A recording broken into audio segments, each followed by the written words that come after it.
Hi guys, this is Matthew. Hope you're doing well. I've been doing 50 Tastes of Grey. I've been recording for about 1 year. So all of 23 I was recording and just now starting to put it up on the various different networks and my website, lovelife.com. That's very near and personal to me. I want to talk a little bit about happiness and see if I can't help a few of you out there because we all go through the same thing in life. Let's just call it happiness support for the moment. I put myself onto a podcast recently as a guest and I assumed the identity of a guy who can help others. Probably silly, but maybe slightly helpful.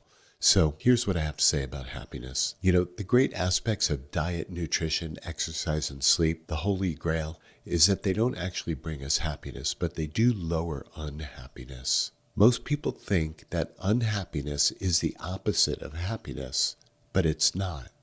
They're actually processed in different hemispheres of our brain. Happiness on one side, unhappiness on the other. The right side of our brain processes negative basic emotions. And the way that we know this is because the left side of our face is controlled by the right side of our brain.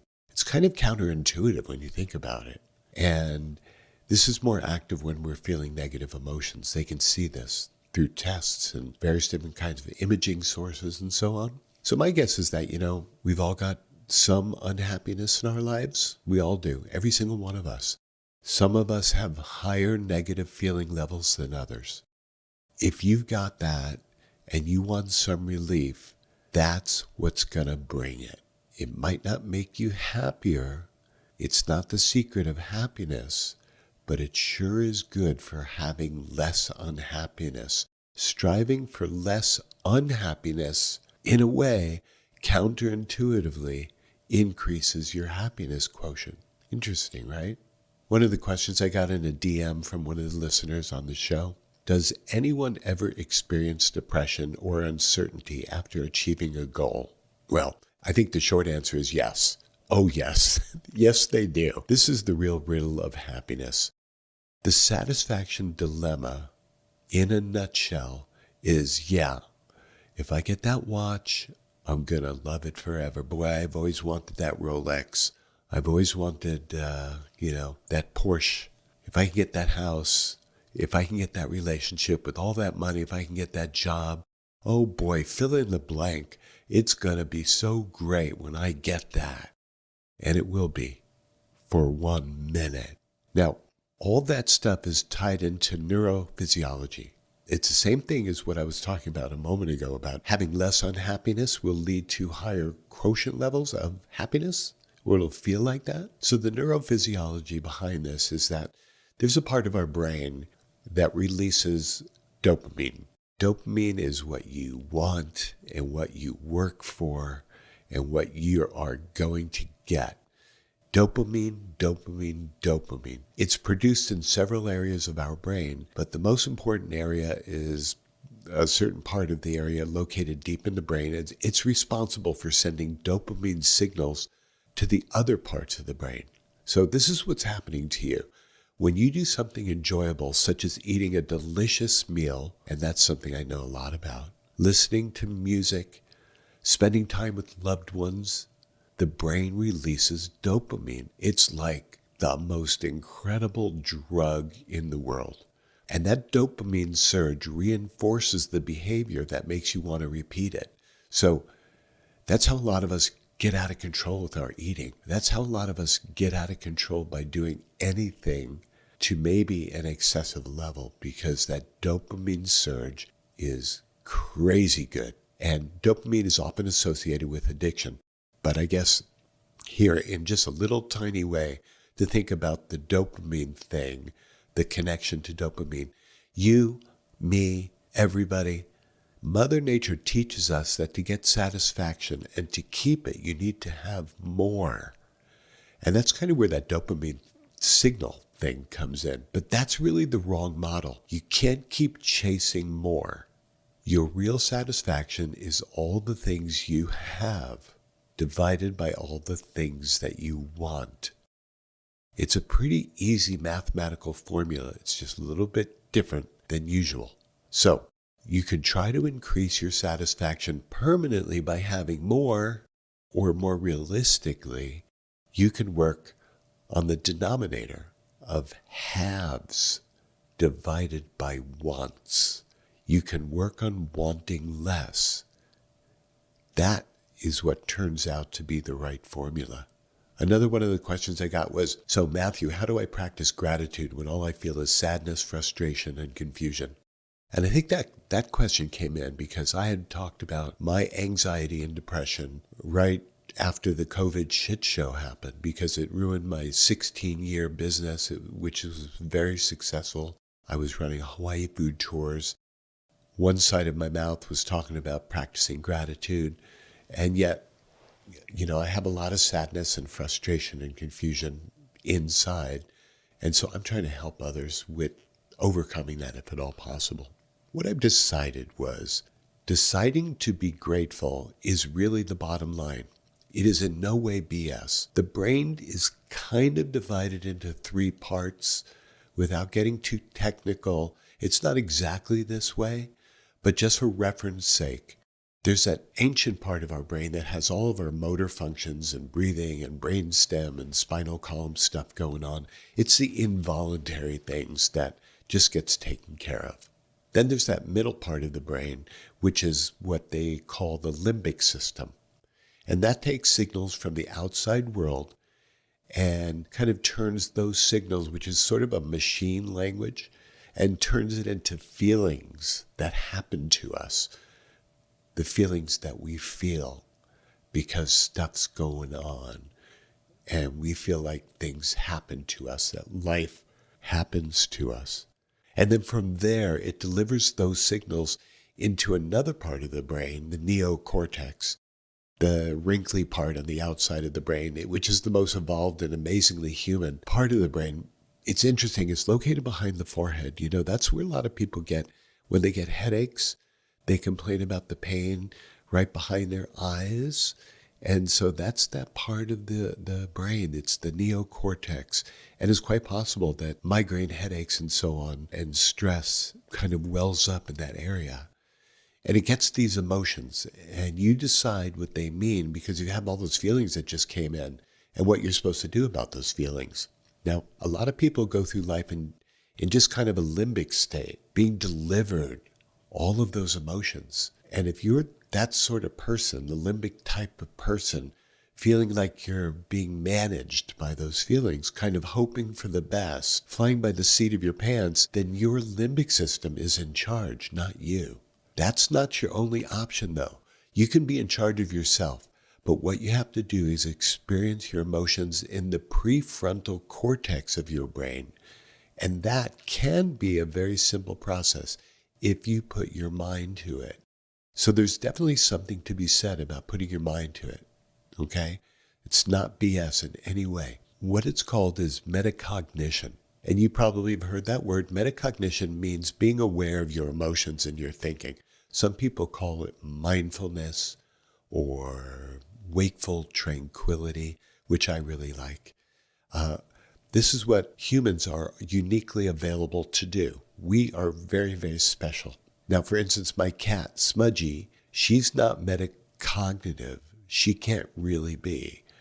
If she feels it, she does it. When she sees the treat, she eats the treat.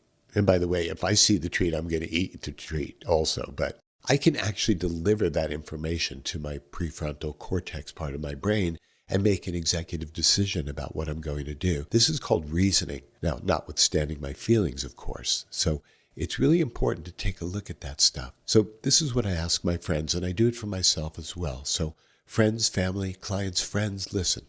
I suggest you try to make a gratitude list on Sunday nights. After the end of your week, the beginning of the new week, make a gratitude list on Sundays. Make a list of 5 of the things that you're most grateful for. And then every night during the rest of the week, take maybe 5 minutes and look at that list. And then each Sunday for 10 weeks, update your list. After those 10 weeks are finished, you're going to be somewhere between 15 and 25% happier because you decided to be grateful. You decided to pay attention to the things that bring you gratitude. You managed your own emotions so they didn't manage you. And if you do that, That's really, really a game changer. Being in charge, you'll never be the same again. Being in charge, you're never going to have to rely on the limbic system to deal out those issues and those feelings, and you don't have to try to make sense of it, because now, by updating a list of your gratitude and looking at it each day for a couple of minutes, once you're in charge, you're never going to be the same, and that's a good thing. Another question that came in on email. So, Matthew, tell me, what is the true meaning of happiness? Wow.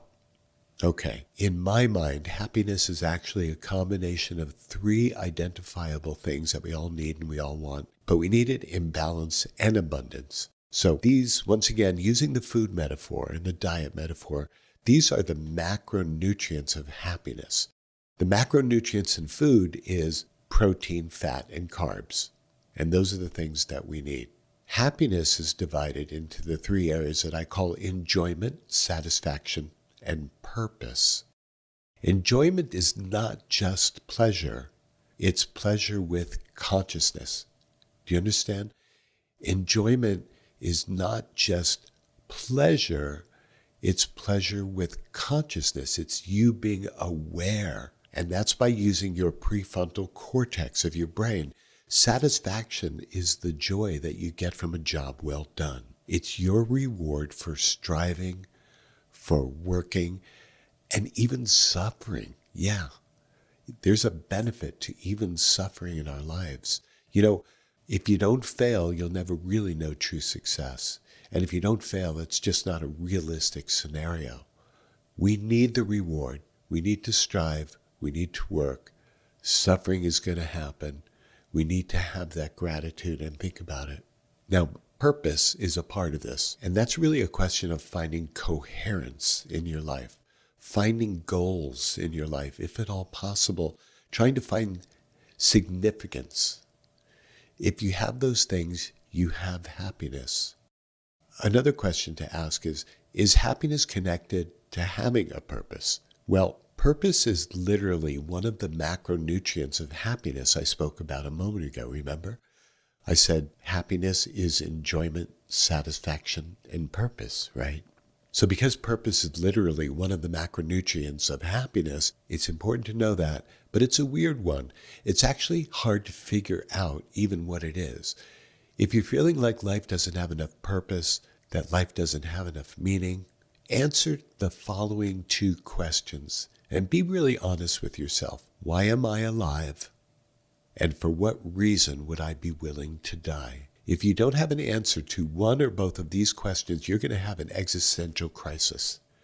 And you need to go in search with your life of an answer to those two questions. I'm not going to tell you what those answers are because they're different for different people.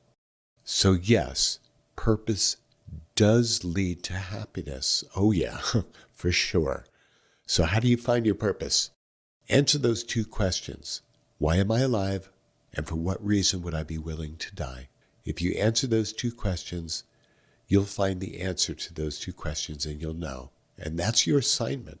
Another person asked me, what is social media and can it cause depression? Well, the what is part I'm not certain about. Can it cause depression? Yes, so it seems. Absolutely. Here's the bottom line. Although we're all connected to our devices and it's constant, and these past 20 years have changed life since before then. I remember back in the days when I'd sit face to face across the table with my friends, my guests, my family, and my loved ones, and we'd sit and we'd talk and we eat and we drink and we cry and we do stuff face to face, eyeball to eyeball. But now, all these years later, and it's not going to end unless we make a conscious effort, is that social media is kind of like the junk food of social life. High calories, very low nutrition. You're starving for this other brain chemical called oxytocin. Oxytocin is what bonds people together. You get almost none of it when you don't have touch and eye contact. You know, remember the old days when we used to have touch and we used to hug and shake hands? What happened to us is that the oxytocin was created by our brains, but now because of social media, it's diminishing so much. The lack of social contact. When you've been on social media for so long, you binge it because it's basically like binging French fries and then wondering why you feel crummy and you feel like shit and you're gaining weight, but you're not getting your nutrition. You feel full, but you don't feel satisfied. So here's the deal.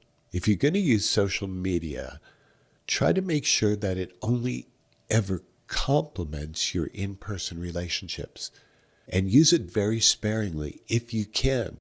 Talking about maybe a total of 30 to 60 minutes a day maximum across all the platforms, and never, ever, ever substitute social media for an in-person contact or friendship. If it substitutes for any friendship or goes outside those bounds, social media is going to kick your ass and lower your happiness level. So we got to get back with it. We got to get back into face-to-face contact with people, if at all possible. It's not so much what we're consuming when we're on social. It's the fact that we're not consuming that face-to-face, in the flesh, human contact that the herd animal in us relied upon for millions of years. So yeah, social media is dangerous, let me tell you. Another question that came in recently was, Matthew, how does age affect happiness? Well, this is good. I can speak to this because I'm aged now. I remember one part of my life where I was always the youngest person in the room. And then for a short period of time, there was a time when I was about the same age as everyone else. But now, a lot of times when I'm in a room, I'm one of the older people there. So this is going to happen to you too, God willing. What do you think is going to happen if, let's say, you're in your late 20s? Are you going to be happier or unhappier in 10 years? What do you think? Now, most people listening to me right now are optimists. I know this. And most people think they're going to be happier at 38 than they were at 28. And the reason is because these things have goals, and they think they're going to meet their goals. And so when you kind of project outward, you think, oh, things are going to be better in 10 years. And most people think they're going to get happier as they get older, and it's going to reach a max point, and then it's going to head back down again. Everyone says, well, it's all downhill from here. When you turn 30, there's a little bit of a depression thing where it's all downhill. And you reach 40 and you're starting to feel ancient. It's all downhill from there. But you know what? The truth is exactly the opposite. Most people, on average, get a slight diminution of their happiness from their early 20s until their late 40s or 50s or so on.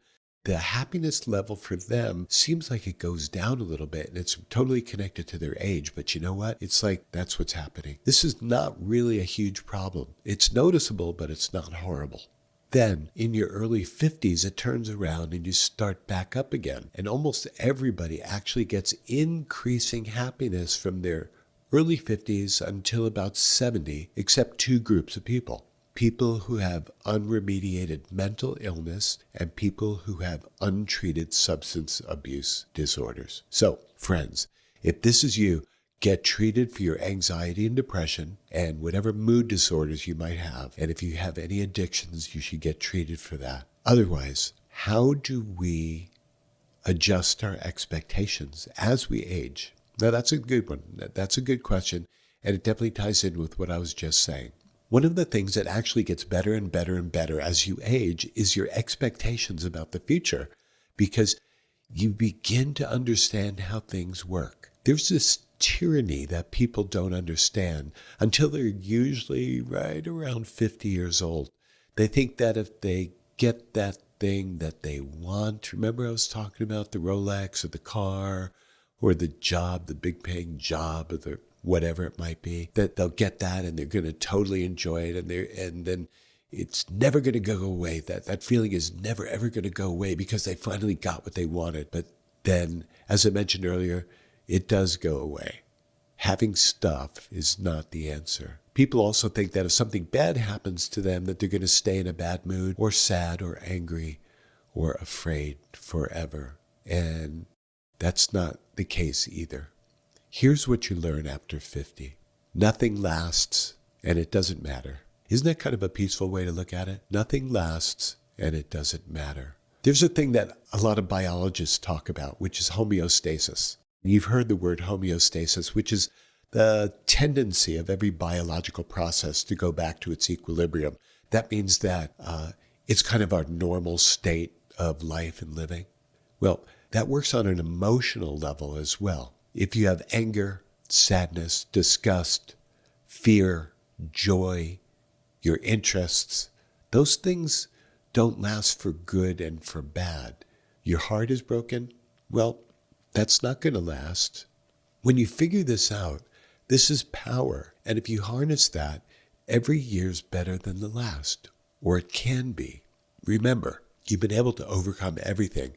You've been able to overcome sadness, depression, the great job, the great relationship. At one point or another, these things are going to change.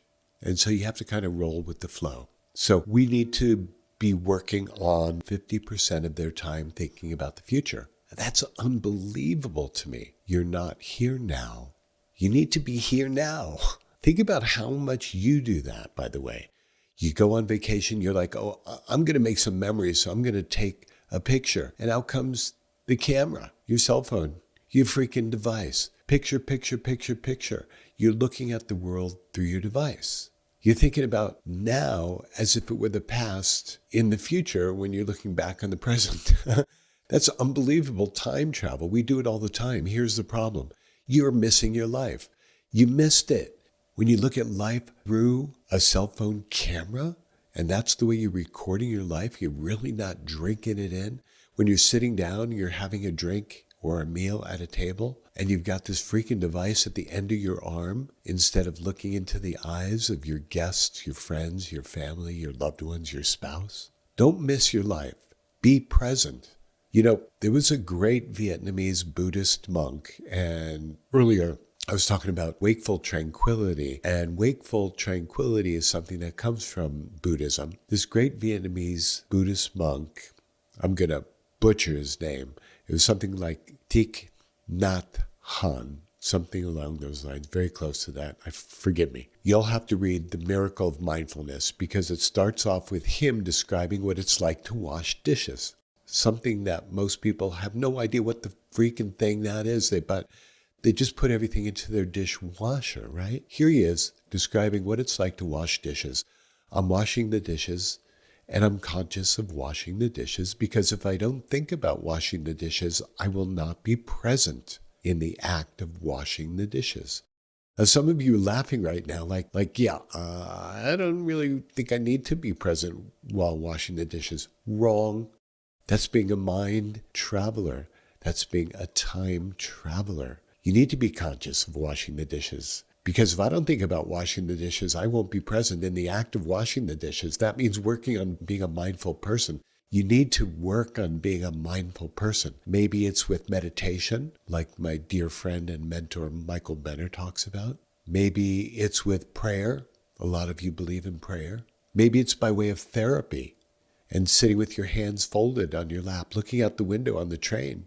Who knows? It comes in so many different forms. You can be present in every different form of your life. For instance, I'm sitting on the train right now because I don't want to miss my life. Another question came in from the show that I was on recently. It was, Matthew, what is your definition of wisdom? Well, there are certain kinds of scientists, psychometricians, who study different forms of intelligence. And they find that we have a thing called fluid intelligence very early on in our lives. In our 20s and 30s, our ability to focus, to innovate, to solve problems, and to think quickly are right there at the forefront. People tend to peak in knowledge professions at their ability to solve problems, to innovate, focus, working memory, things like that in their late 30s. So all of that stuff's happening in your 30s. But there's another curve behind it called crystallized intelligence. And that's for a lot of people who are listening right now. And that increases through your 40s, 50s, 60s, and stays high even in your 70s and 80s. This is the wisdom curve. The essence of wisdom is teaching. It's mentoring. It's when you get into a stage of life where you want to pay it forward. I happen to be there now. Not because I don't want to be doing the stuff I used to do, but it just feels like that's where I'm at right now. I want to be able to pay it forward. I want to be able to be a teacher and a mentor even more than I used to be. When you get a little bit older, you want to lead teams. You're able to recognize patterns. It's understanding what things really mean and using that information in service of other people. And it gets better. And if you choose to cultivate it, it makes your life as happy as it could possibly be as you get older. And that's not the only consolation of age. That's the promise of wisdom. And that's what's happening. When you get older, you're not losing stuff. You're gaining wisdom. So here's the key thing. If you really want to lock it in, here's the secret. You got to think about it, and you got to adapt new habits in your life. And most of all, here's the most important part. You got to share it. Go out there and share it with everybody, and then you'll never lose it. Share it with friends. Share it with family. Share it with passersby. If you have new habits in your life, think about it, be present, adopt new habits, and share it. That's the key. And that's what I think is going to either increase your happiness levels or decrease your unhappiness levels. And I thank you for listening today. This is Matthew Gray signing off from 50 Tastes of Gray. I wish you love and peace. Tune into my show anytime you want at lovelife.com. Aloha.